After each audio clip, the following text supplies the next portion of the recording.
Bada boom, bada bing. We are live, sir. All right, welcome everyone. I know y'all are just going to be starting to check in here. Let's see here. Looking forward to seeing everyone today. Mark, good to see you, buddy. Now, Mark, where are you located?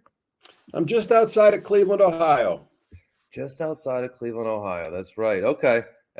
So you go to Cedar Point at all? Quite a bit. Yeah, it's a great place. I haven't been there in years, man. I tried to go 2 years ago or something like that, but it was just they had all the dates shrunk down. There wasn't many times you could go. The ticket prices were through the roof, but man, that is the best amusement park in the world. I've never seen one better. Awesome. All right. Well, hey, we got some new guests coming in the room. Welcome, y'all. We're gonna have a great conversation today. We got Mark Allen Roberts talking about the voice of the customer. So as you join, let us know where you're tuning in from. Mark is in Ohio, and I am in Austin.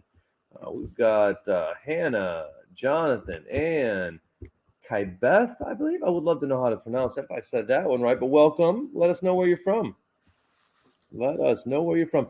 And so for y'all who don't know, Mark and I did a podcast together maybe a month ago. Yeah. And we actually got introduced before that. And I really love the work Mark was doing. So we decided to reconnect and bring him back here today. And man, the podcast is a blast. So if y'all haven't already listened to the podcast, definitely make sure you check out the Leads to Growth podcast. Mark's got some great stuff on there. Mark, you're doing a lot of work with this voice of the customer. I had a lot of good positive feedback on this, almost as if it was a new idea. Yeah, and what's funny is I've been doing it for 35 years. I just probably didn't do it as sophisticated as we have today. But you figure we used to call it, four-legged sales calls. I would go out on the road, travel with my sales folks while they were selling. I would be asking a lot of questions. So again, it's nothing new, but it's much more scalable and much more accurate today than it's ever been. Absolutely. And the other idea came up is like I said something to somebody, and I remember they replied, yeah, I've talked to all my customers, my happy customers. I know all the things that we're doing right. I said, yeah. And they're like, I haven't thought to call the ones that aren't happy. And I put a stat in the marketing for this. 9 out of 10 unhappy customers leave without saying anything. Yes. Woo, that was scary to me. That stat should scare the crap out of somebody not talking to their no longer customers anymore. You know what I'm saying? Well, what's even scarier is as we, are all getting our quotas from Mount High, getting ready for next year, they're always based on what we did last year, right? Well, what if somebody in that base is getting ready to defect? The time to save them is now, not after they try to leave, right? Absolutely. So again, this is a pretty powerful tool, very timely as we have like transition into the new year. I hope everybody that joins us today gets something out of this.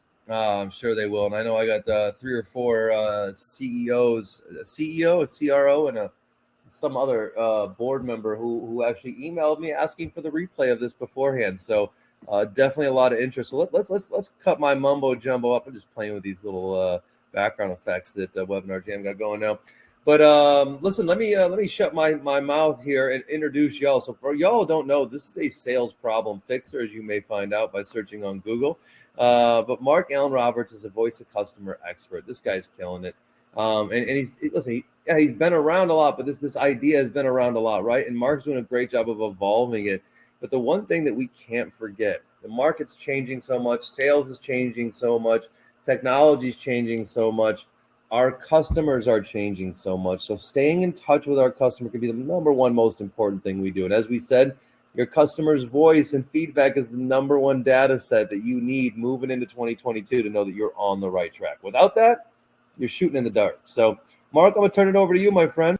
Thanks, Chris. And again, I echo what you said. Well, everybody's got the data. We have mountains of data in our servers, and we're looking at different things, but the thing that is just absolutely critical, and again, I'm going to date myself, but back in the day, there was I think it was an E.F. Hutton commercial where when the customer said something, the entire room got quiet and started listening. There's nothing more powerful than the voice of your customers. And again, So hopefully my goal today is you get 1 or 2 insights that you can apply immediately and really set yourself up to win in 2022 and beyond. Love it.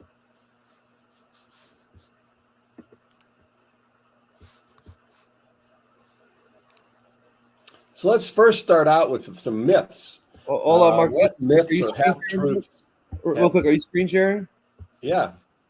Can you all see that out there? Can you all see Mark's screen right now? I cannot see it, so I want to make sure. Did you click the button at the top, said screen share, turn screen share on? Yeah, that's what I have the entire everything. Can everybody see him out there? I'm not, but this has been a problem in the past. Can you all see him out there? Would love a chat. Someone let me know if you can see Mark's screen right now. Don't be shy. Anybody out there? I'm not seeing chat either. Come on, y'all. Well, listen, roll on, Mark. I'm going to assume that they can see it. Nope, can't see the screen. Cannot see it. No, sir. All right, thank you, Hannah and Ann and Richa. I appreciate y'all. So if you go to the top there, Mark, on the top of the screen share, turn screen share on. All right, let me look here. Again, I apologize. No worries. Doug, thanks for the feedback. Appreciate y'all. And listen, if we can't get the screen, we can always just wing this, my friend. We got this. Well, that may be what we have to do. I've never used this particular format before. Listen, let's go. Let's move on. We don't. Hey, y'all don't need. We'll paste in the chat. It's just a bunch of words, anyways. We're going to talk about. So, we'll share. We will share this the slides out with the replay. Yeah. What I'll do is I'll send Chris I apologize again. I'll send Chris my slides. Oh, y'all. Mark just popped out of the room. This is crazy, y'all. All right, we're gonna have him right back. I am sure of it. I'm not quite sure what happened there, y'all, but thanks for being flexible, everybody. We hey, what are you gonna do? It's a Thursday. Is it Thursday? It's a Thursday. End of the week, y'all. It's a long month. Things have been crazy, right? So listen, 9 out of 10 of your customers who leave right now don't tell you why they're leaving. This is a stat that blew my mind. This is why Mark's going to jump on here in a minute again and get back to sharing what he was sharing. But if that's the case, 9 out of 10 people are not telling you why. Like, we don't know what's wrong. You know who also didn't know what was wrong? Kodak, BlackBerry. Who else? Blockbuster, another one, right? They did not know what was coming. Why? Because they thought they knew their market. They thought they knew what they had to do. So this is another time now. And right now, people need to be doing this on a regular basis. This isn't something you should be doing once a year, once every couple of years. This is something that should be happening on a regular. We should be talking to our customers, and not just our current customers, but our past customers. Those who aren't currently working with us anymore, right? Yeah, this is the group that we really need to talk to. So, all right, y'all, let's see where Mark is at. Let's see here what we got. Come on, Mark, where you at, buddy? You should be tuning in any second now. Oh, this is funny. All right, evidently Mark's has some technology problems, y'all. Let's see if he's popping up right now. All right, here he comes. Come on, Mark. Get back in the room.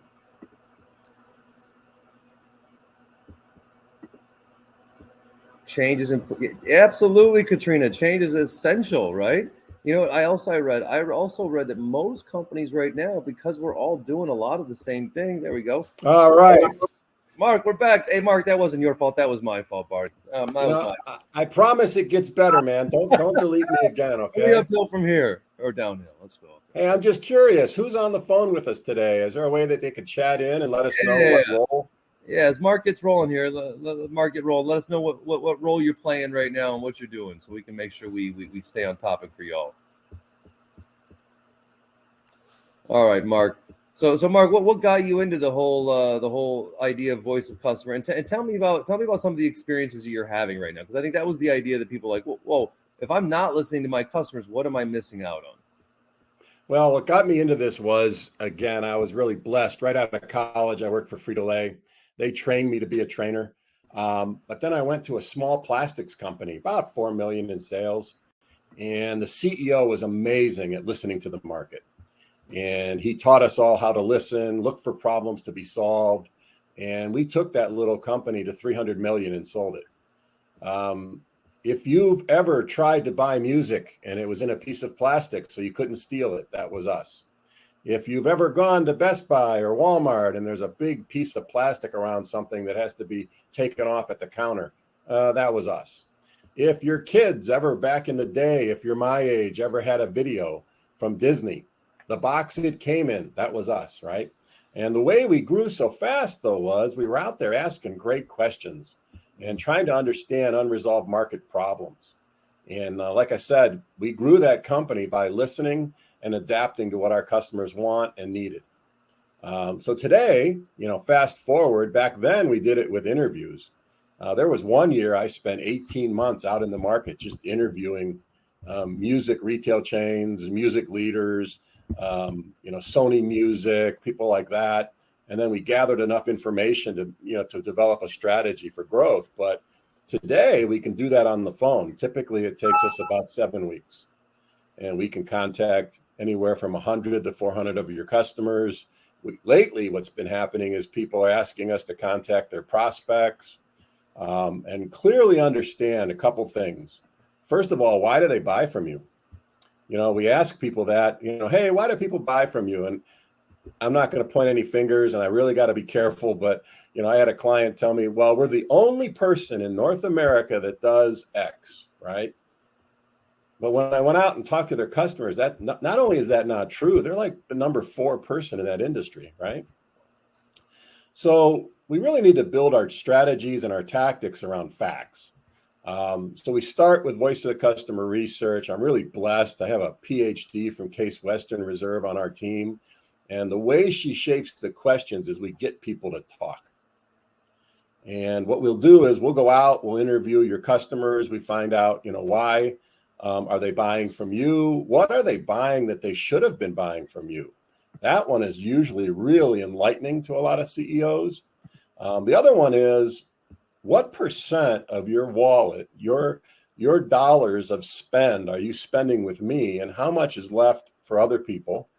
And what's your plans for the future? Do you plan to grow with me, grow with others? I mean, these are the kind of things people will tell us, but never tell the salesperson. And what we'll do is we'll give them a link maybe to my ebook on how to leverage the voice of your customers. And what shocks a lot of people is they're like, well, my salespeople own that. No, don't do that. Here's why. A couple things. One, I've been a card carrying sales guy for 36 years.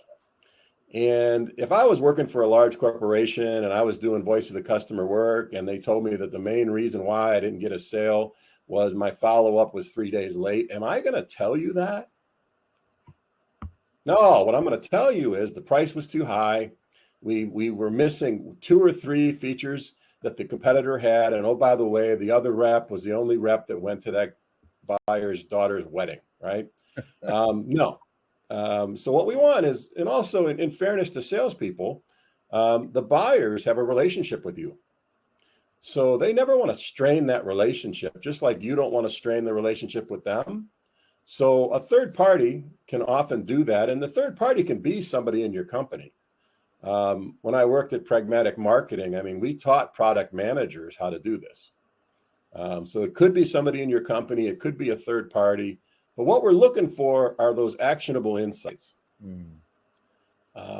So again, did we have people chat in? What are some of their roles? I didn't get any roles yet, but one of the interesting things that you just said there was you can't have your sales team do it, right? Because they're not only are they, if they get the wrong feedback, are they going to deliver something? If they get the feedback that doesn't serve them proper, they're not going to deliver that. Also, the way that they ask the questions are going to be biased. Right. They're biased based on their sales. They're biased based on their opinion, their experience. Whereas somebody looking to get raw data and information, they don't have an opinion. They don't care what the data says. They're looking for the numbers and the data, and then they make and decide their opinion. I think that's a huge piece too, because you mentioned a story about, one of the groups that you had worked for, and how, they just didn't even know why. You mentioned they don't know why their customers are with them. And if you don't know why, you don't know what you're holding on to, what you're doing good and what you're doing bad, and also what you're leaving on the table. And so if you're not looking for those things, you won't find them if you're asking inside the company. But the other way, you're asking a blanket statement. So you might get anything, and whatever you get could provide an answer. Well, and the quickest way to shut down a good voice of customer call is to reply very quickly and try to close. Let's say, you ask a customer, hey, I see that, you're in the building and supply industry, you're buying, we have 5 categories. I see you're buying from one of my categories, but I also, are you buying from other categories? Let's say windows and doors. Oh yeah, absolutely. Okay, that's interesting, because I have windows and doors. Why don't you buy from me? And they said, oh, because you're shipping. And then immediately, as soon as they give us that little prompt, the salesperson in us kicks in. We stop listening and we start replying. We start overcoming objections. We start pitching. And immediately, their desire to share anything with you just shuts off, right? When I do loss mitigation calls, because some of my clients actually hire me to do win-loss calls, when you ask salespeople why they lost a particular sale, it's always price or delivery or some quality issue 6 years ago. But when you ask the customers, price is usually in the top 3 to 5. But the number one reason, for as long as I've been doing this, is I really don't think the salesperson clearly understood the problem I was trying to solve. So since they didn't understand it, and neither did any other rep, the only thing that made them different was price. And right now, I mean, more sales are lost to doing nothing than to doing to a competitor. So what I try to figure out is what caused that sale to either, go into a spin cycle or lose, and then what can we do to move forward? So with that, I mean, what we try to do with win-loss analysis, voice of the customer, is we try to give you strategic insights. And I call my process no smoke and mirrors. It's nothing fancy. You're going to find that, you don't need to be a PhD to jump in on one of my calls. But the first thing I look for is current market challenges, the voice of your customer research, where we actually interview your customers as well as prospective customers. And I'll tell you, the valuable ones are the ones that left. They don't hold any bars, baby. They will tell me stuff and it'll make you cringe. But you know what? You got to have a thick skin and listen, and truly listen to understand, right? And Mark, we said this earlier. This is the insight that blew me away, because there's a stat that says 9 out of 10 customers that leave you will never say anything or reason why they left you at all, right? But when you get somebody else calling them, they're going to give you all the dirt and all the grime. So, which means there's 8 people that leave you. Every time they leave you, you have no idea why they left you, and they can't wait to tell someone, right? So what better asset is there out in the marketplace for you to now look? If you're looking to confirm what you're doing is right, yeah, you don't want that information. But if you're looking to grow and evolve, and as I think Katrina said, yeah, change is important. If you're looking to grow and evolve, this is the data to do it. This is no guessing. This is no, I think this might be the way. This data says this, we can do this. Well, your transaction data can give you some insights, but it's usually a lagging indicator, right? It's after the fact. Yeah. Typically, if you've lost somebody, again, I'm not poking any, pointing any fingers at anybody, but it might be months before somebody notices that the buying behavior of a particular account has seriously drifted off, unless you've got some pretty fantastic dashboards, right? So I have one account that sells items that are over $60,000 per sale, and they have us call after every sale and make sure the person had a good experience, make sure that they're a raving fan. If there was a reason why they didn't have a good experience, we clearly understand why. Somehow we make it right. There's been times where the CEO has called accounts that didn't score well on our calls and said, hey, I understand this happened. I apologize. I'm going to make this right. They're going to have an account for life, right? But going into the new year, I mean, so much has changed. We really need to understand some of those changes, and we need to do our voice of customer research. Somebody asked me in a webinar yesterday, how often should I do this? Well, my question is, when's the last time you did it? Part of what I offer also is, the sales skills assessments. And I just did a team of 36 salespeople, and not one of them could accurately state their value proposition. So one of the things voice of customer research does is it clearly tells you why people are buying from you. So when you shape that value messaging, you're not shaping some hopeful thing, something we wish we were in the future. We're actually sharing why people are buying from you, right? And why people like them should want to buy from you. I guess I'm curious with the people on the phone today, maybe somebody could, on the call today, somebody could chat in. When it comes to sales, what would you say is your biggest challenge going into 2022? I'm just curious. What's your biggest challenge out there for sales in 2022, y'all? So, but we also got some feedback here from. So I got a question. So is it Richa or Rika? I want to be saying it right. But Singh here says they're doing a new at the company, VP of Strategic Sales, new to the company, about to start a voice of customer with their key accounts. And then I have a question about this to you, Mark. I want to know your perspective on this. He says, 2022 kickoff call with all the changes the company has gone through in the last year, and asking questions about why they're using us, why they aren't using using all of their budget with us, and why we can improve and what we can improve on, etc. Richa. So Richa, okay, awesome. Thank you very much for that phonetic spelling. So my question to you, Mark, would be, am I going to get unbiased feedback from a group call of my accounts? No. That would be one thing that I would be concerned of, and that and not that it's not a bad place to start, right, Mark? Like, it's better than nothing. Yeah. But what you're looking for is actionable insights. You're not looking for, well, it depends on what they're looking for. If they've made some significant changes and what they're trying to do is validate whether or not people value them, yeah, I could argue you could do a group call, but that's not research, right? That you could do with SurveyMonkey, right? If you really want to gain some insights, though, I would do one-on-ones, and I definitely wouldn't have the person that calls on them in the conversation. It could be the director of marketing. It could be the VP of strategic sales. What a great opportunity for a new employee to really understand the company and the team that they've inherited by going out and calling some of the customers, right? Okay. So it's not a group call, individual call, one-on-one with the client. Beautiful. Calling it a kickoff call with each of them. Okay, there you go. The rep is not on the call. Okay, the rep's not on the call with them, so he is singling himself out as. So I would see this more as a rapport and alignment call, right? This is the call that you really want to build that rapport with your clients and align with them a lot, to then open up that opportunity to get some of that new feedback. So that's Right. a great start, Richa. Well, the good news is, I keep hearing a lot of challenges out there in the market, and Richa, people don't realize. Richa, she killing it. I just got to make sure I emphasize the queen here. I just wanted to make sure. Thank you, Richa. When you do voice of customer research, you're going to look at things like, how do we protect our margins? How do we improve customer retention? How do we increase share of wallet? What impact is the supply chain having on our customer satisfaction and net promoter score? I mean, there's some really valuable insights. And then I also look at other data. I don't know if you follow this, you probably do, Chris. I mean, there's some new virtual sales data out there from McKinsey. 70 to 80% of B2B decision makers prefer digital to human. Mm-hmm. Okay, now if that's true, and we find that to be true when we're interviewing your accounts, how will you adjust your structure, right?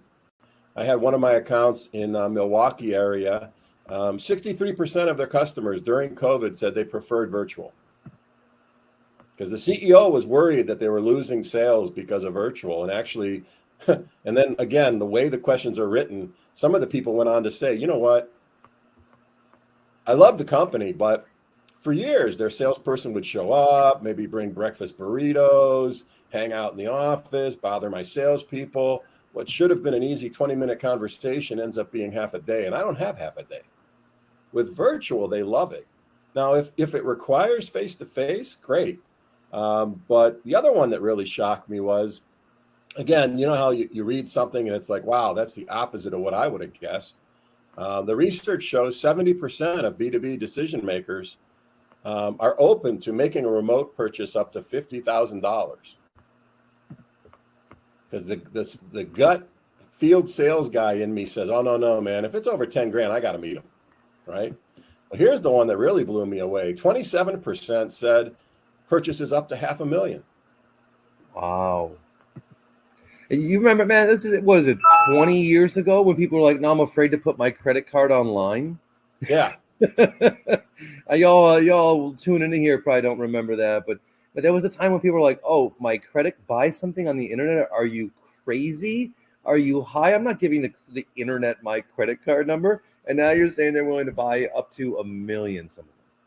Well, and then some other data really quick, that helps shape why we need to do this research. 80% of the average sales process is over before they reach out to a salesperson. So if that's true with your customers, how are you going to adapt? If you need to create a business case for your CEO to double and triple down on digital, if that's the outcome that your customers are doing, that gives them the data to pull that trigger, right? Yeah, absolutely. 50% of salespeople have not been trained in selling skills. I can't tell you how many times when I interview a customer, they're like, you know what, love the company. The rep is kind of What do you mean the rep is kind of Well, I'd really like a follow-up within a week. These are things that just make CEOs cringe, right? But, again, if it's one customer, how we handle it's, much different than if it's across every customer. Here's another stat. It came out of a Harvard study. 45% of buyers are actively looking at new suppliers due to the supply chain challenges today. A lot of the work I do, I think we talked about it on the podcast, is mindset work. Mm-hmm. Oh, I can't prospect now. That's actually one of the best times in the world to prospect. But here's one that I just got this week. I spoke at an event in Denver. Over 60% of buyers have tried new brands due to supply chain issues. 6% of buyers are kind of like waiting it out. They're not doing anything. They're not changing brands. But those 60% that changed said, I'll probably never go back. They're taking good care of me. It's not the brand I always grew up with. Now, what would your team do if you knew that data, right? And how would you strategically equip your salespeople to have conversations that lead to revenue? I love this, Mark. Mark, we've got a question here in the chat here, and Bershu wants more information on. So 80% of the deal is over before the buyer reaches out. More information, please. Can you elaborate or explain that a little bit more? In other words, they're doing their research online.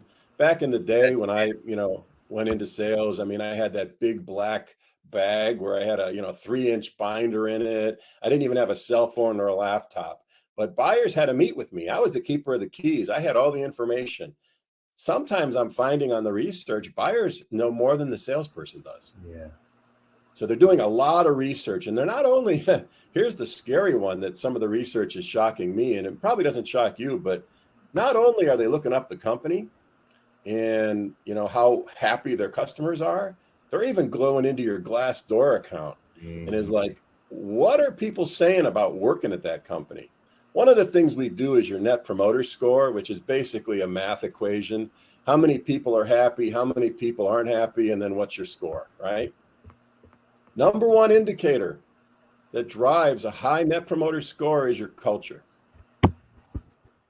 So, for years, people are like, oh, I can't spend money on culture. I can't see the ROI on that. Well, actually, if you let our team do some voice of customer research, very quickly, we'll help you quantify the financial impact of that, right?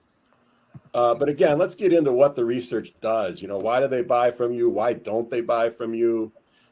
What's their buying process today? How powerful would that be for salespeople to clearly understand the buying process of, let's say, their top 20 accounts, or even better yet, that account that you've always wanted that's unhappy because, again, 45% of buyers are out shopping right now, and their process, right? What are they buying that they should have bought from you? How do they search for solutions today? How do they want to be communicated with? I had a really large account recently myself. And one of the first things I asked you when I engage with you is, how do you want to communicate? And this particularly younger person said, hey, save yourself the hassle. Don't email me at all. Just send me a text. I'm a busy guy. My email box, I get 250, 300 emails a day. Just send me a text. We'll make it happen. The burden is on us in sales to figure out how our customers want to communicate today. But again, when we do the research, we ask them if that's something the team wants to understand. How would you want a new salesperson to reach out to you? LinkedIn, make a phone call. Make a phone call, interestingly, is always in the top 2.